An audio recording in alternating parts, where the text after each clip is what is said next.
She went to medical school. She's practicing primary health care for low-income people, exactly the kind of doctors we need. She graduated medical school, $300,000 in debt. Talk to a young dentist in Iowa, graduated dental school, $400,000 in debt. Talk to a young man in Iowa, left college after 2 years, $60,000 in debt. Talk to a guy in Nevada. This is incredible. He's 55 years old, has been paying off student debt for 25 years,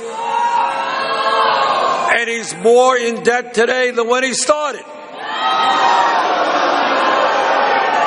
So here is what this campaign is about, is thinking outside of the box, thinking outside of the status quo.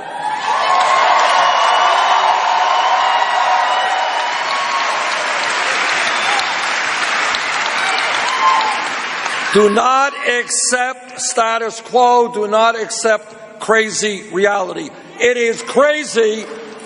Everybody tells young people in this country education is important. Everybody says get all of the education that you can.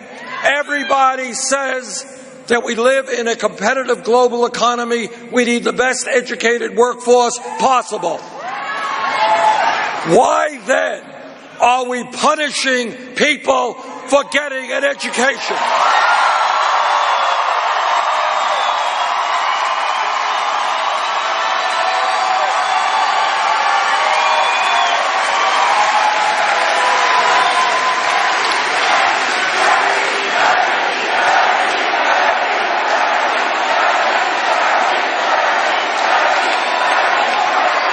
Again, what I beg of you and of the American people, take a step back and look at the crazy things that go on in this country. This country today is the wealthiest country in the history of the world. Nobody knows it because almost all of the income and wealth is going to the top 1%.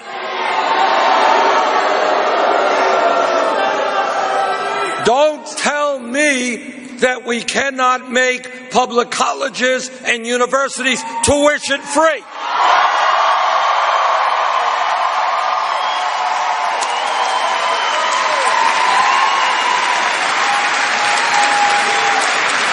Now, my opponents say this is a radical and crazy idea. Tell that to the people in Germany and in Scandinavia already do it.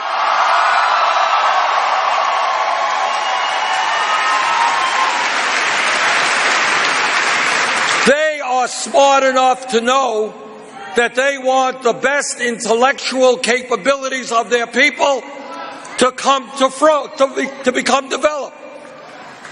What we want to do in this country is to tell every kid in America. I come from a family, didn't have much money, my parents never went to college. But I want every kid in America who's in the 4th grade or the 6th grade, I want those boys and girls and their parents and teachers to know that if those kids do their schoolwork well, yes, they will get a college education.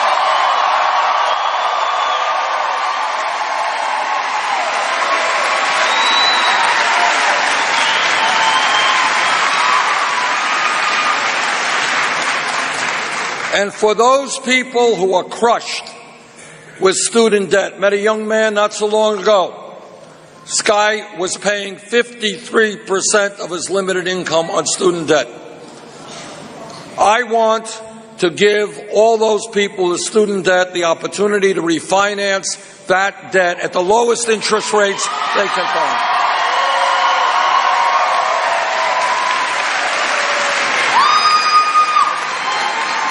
Now, the Wall Street Journal and the Washington Post and the establishment, they say, Bernie, you're Santa Claus, all this free stuff. You want to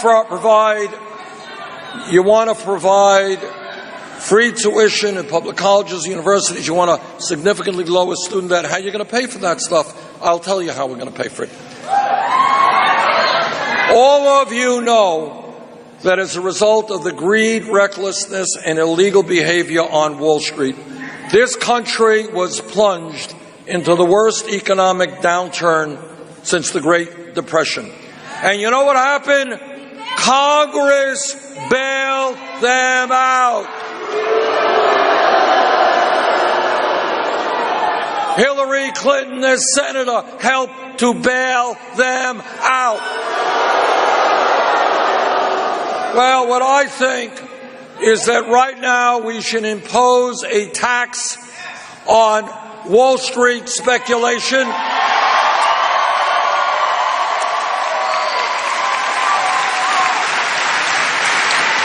And if we do that, we raise all of the money we need for free tuition at public colleges and universities.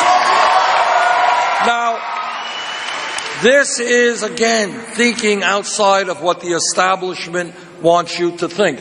If this country could bail out crooks on Wall Street, why can't Wall Street help the working families of this country?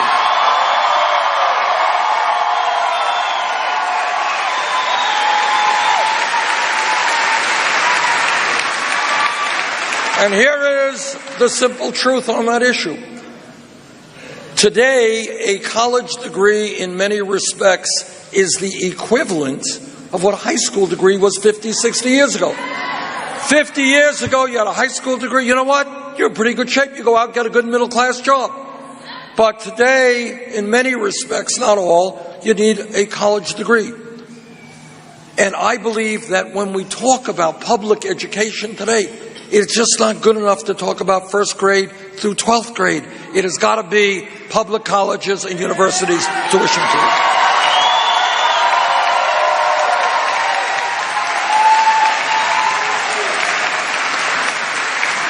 This campaign is talking to women and listening to women.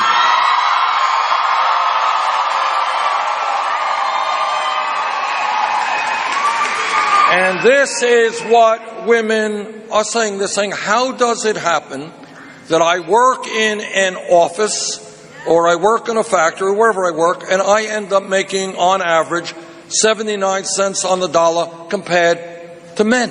That's wrong. And I know that every man in this arena will stand with the women in the fight for pay equity.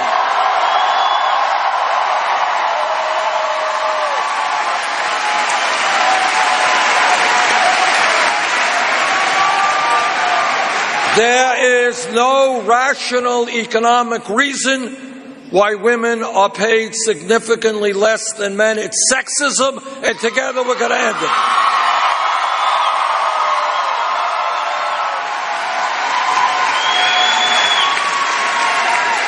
Now, one of the things that this campaign is doing, and it's very hard with the media, because the media is not, by and large, terribly interested in the important issues facing our country.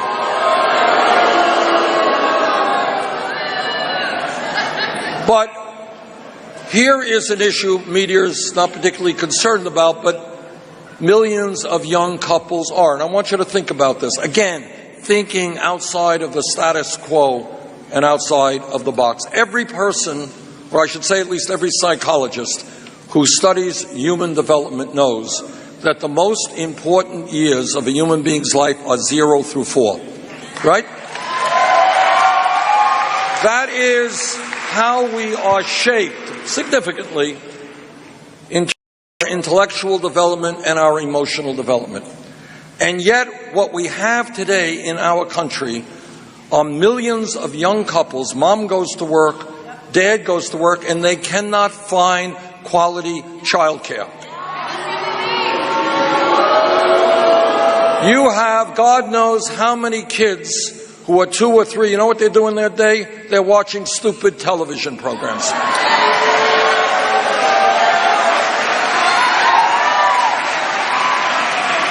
This is unfair to those parents of the children. It is more unfair to the future of America, those kids. I believe that in the wealthiest country in the history of the world, yes, we have the resources to have well-trained, well-educated, well-paid educators taking care of our young ones.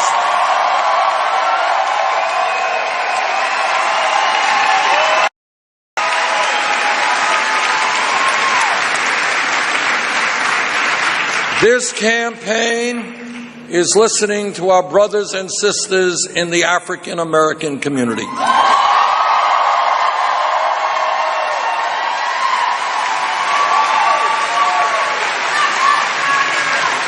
And what they are saying, and I agree with, and I want you to think about this again, because we got to overcome this status quo thinking. How does it happen that in this great country we have more people in jail than any other country on earth?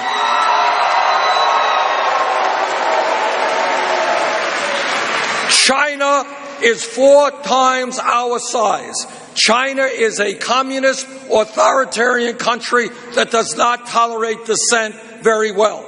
We've got more people in jail than China, largely, disproportionately African American, Latino, and Native American. Today, and it's important that everybody understands this, because it is a national disgrace, an African American male baby born today, if we do not change this, stands a 1 in 4 chance of ending up in jail.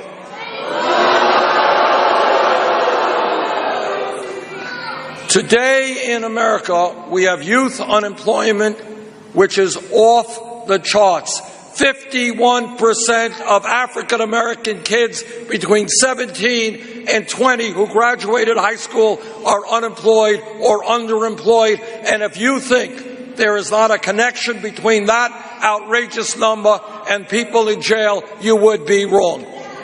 So what we are going to do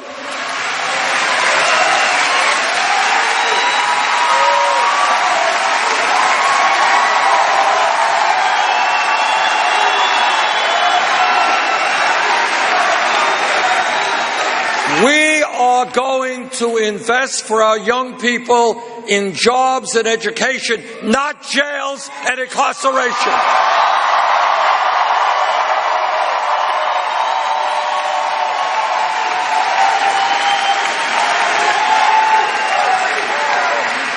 And the African American community and the Latino community and all of us are tired of seeing videos of unarmed people being killed by police officers.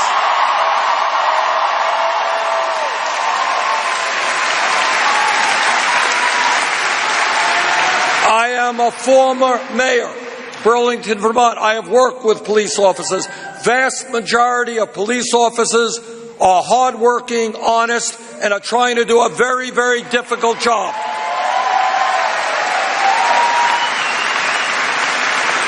But when a police officer breaks the law like any other public official, he must be held accountable.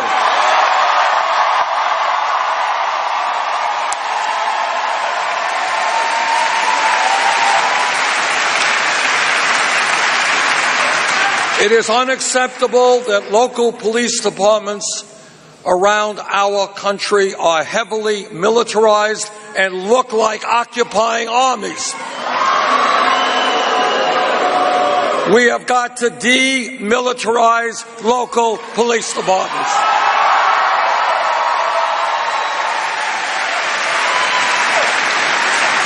We have got to make police departments part of the community, not an oppressive force in the community.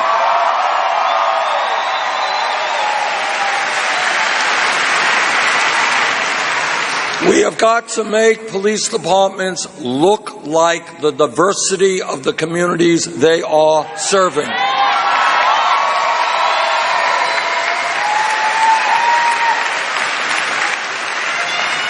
In my state, and I know in Florida, there is a very, very serious problem with opiate addiction, with heroin addiction, and with other forms of substance abuse. We have got to understand that addiction and substance abuse are a health issue, not a criminal issue.